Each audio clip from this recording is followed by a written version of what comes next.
पश्चिम बंगाल के कुछ हिस्सों में हाल के दिनों में वक्फ कानून से जुड़ी हिंसा और अशांति देखने को मिली। हिंसा प्रभावित इलाकों में तबाही का मंजर दिख रहा है।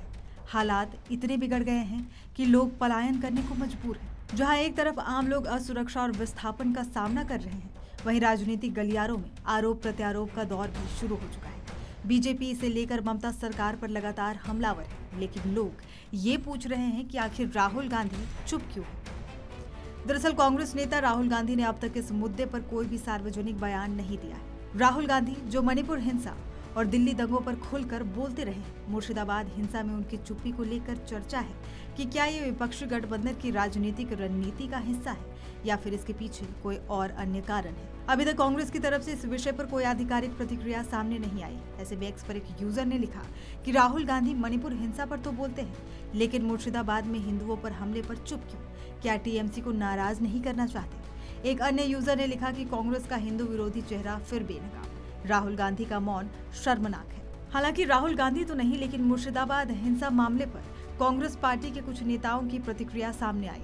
कांग्रेस की प्रवक्ता सुप्रिया श्रीनेत ने एक प्रेस वार्ता में कहा कि पार्टी हर तरह से हिंसा के खिलाफ है और दोषियों को सजा मिलनी चाहिए, फिर चाहे मामला किसी भी राज्य का क्यों ना हो। बंगाल कांग्रेस के वरिष्ठ नेता अधीर रंजन चौधरी ने भी मामले को लेकर अपनी चिंता जाहिर की। उन्होंने हिंसा को दुर्भाग्यपूर्ण बताया और राज्य सरकार से अपेक्षा जताई कि वो हालात को संभालने में और गंभीरता दिखाती। साथ ही उन्होंने सभी पक्षों से संयम बरतने और शांति बनाए रखने की अपील की। अब जब मामले पर राजनीति शुरू हो चुकी है तो वार पलटवार ना हो, ऐसा कैसे हो सकता है? राहुल गांधी ने मुर्शिदाबाद मामले पर चुप्पी साधी तो बीजेपी ने राहुल को आड़े हाथों लिया। बीजेपी नेता शुवेंदु अधिकारी ने कहा कि मुर्शिदाबाद में हिंदू अल्पसंख्यकों पर हमले टीएमसी की तुष्टीकरण नीति का नतीजा है। इस पर कांग्रेस और राहुल गांधी की चुप्पी शर्मनाक है। मुर्शिदाबाद में हुए हिंसा ने न केवल स्थानीय लोगों की जिंदगी को प्रभावित किया, बल्कि देश भर में एक नई राजनीतिक बहस भी छेड़ दी है। इस घटना ने कांग्रेस को एक जटिल राजनीतिक स्थिति में ला खड़ा किया है। राजनीतिक जानकारों की माने तो पार्टी के सामने एक तरह की दोहरी चुनौती है। अगर राहुल गांधी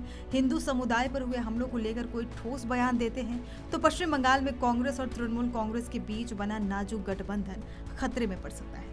बंगाल में कांग्रेस की स्थिति पहले ही कमजोर है और गठबंधन के बिना उनकी साख और कमजोर हो सकती है। दूसरी तरफ अगर कांग्रेस इस मुद्दे पर चुप्पी साधे हुए है तो ये भाजपा के लिए एक अवसर बन जाता है। भाजपा पहले ही कांग्रेस पर हिंदू विरोधी छवि गढ़ने की कोशिश कर रही है और राहुल गांधी की चुप्पी इस नैरेटिव को और हवा दे सकती है। ऐसी स्थिति में कांग्रेस एक ऐसे मोड़ पर खड़ी है जहां ना तो गठबंधन तोड़ना है और ना ही उसे भाजपा के नैरेटिव में उलझना है।